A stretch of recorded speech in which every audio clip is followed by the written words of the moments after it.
What's up guys, Dan Garner from hockeytraining.com here. In this video, we're going to talk about a stretching routine to help improve your speed. Now, the most important things when it comes down to speed and how you develop your speed training workouts is the difference between stride length and stride frequency. Simply put, stride length is the distance covered per stride, either ran or skated. Stride frequency is the amount of strides per unit of time. With athletes that I see consistently playing hockey and consistently doing training workouts that aren't hockey specific, they lack an overall mobility in the hips and in the groin and in the Achilles tendon. These 5 exercises are going to help improve your stride length so that you can optimally skate faster.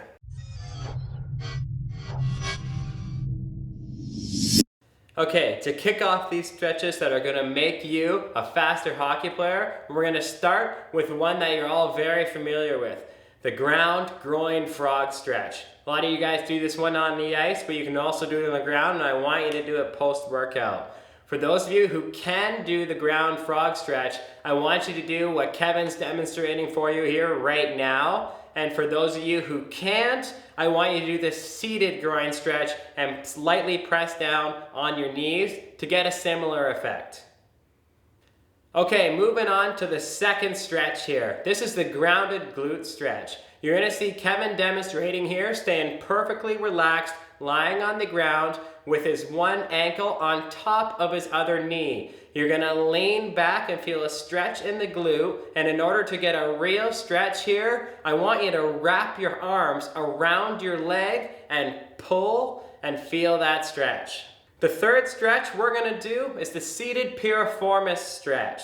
The piriformis is a hip muscle that's really underrated as it pertains to the mobility in the hips that translates over into on-ice speed.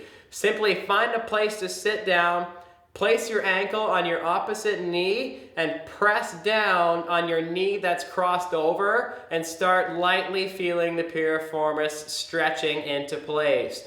Be very light and relaxed with this one. If you press down too hard, you can cause more problems than you're gonna solve. So ease into this one because most people are not flexible in this exercise. And ideally, I'd like you to be at some point to be able to just sit down and have your shin and your other shin crossed over at a right angle.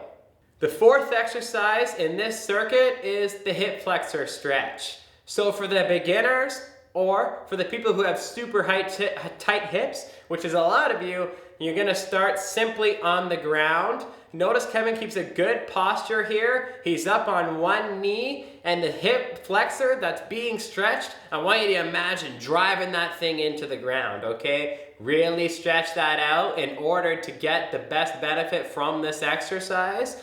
And as you progress and you get more comfortable there, I would ideally rather you have this progression instead, which is the exact same idea, but to have your rear foot elevated.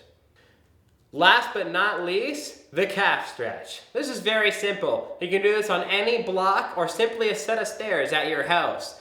One thing hockey players have an issue with is flexibility in the Achilles tendon and calf because the way in which skates never allow for any ankle mobility out on the ice. You stay at a right angle with your shin and foot for the entire competitive season, which creates tightness. We need to break this up so that we can improve your stride length off the ice, which is going to translate into energy system specific performance on the ice. Simply stretch it out in a long, good progression here, and of course, go by feel.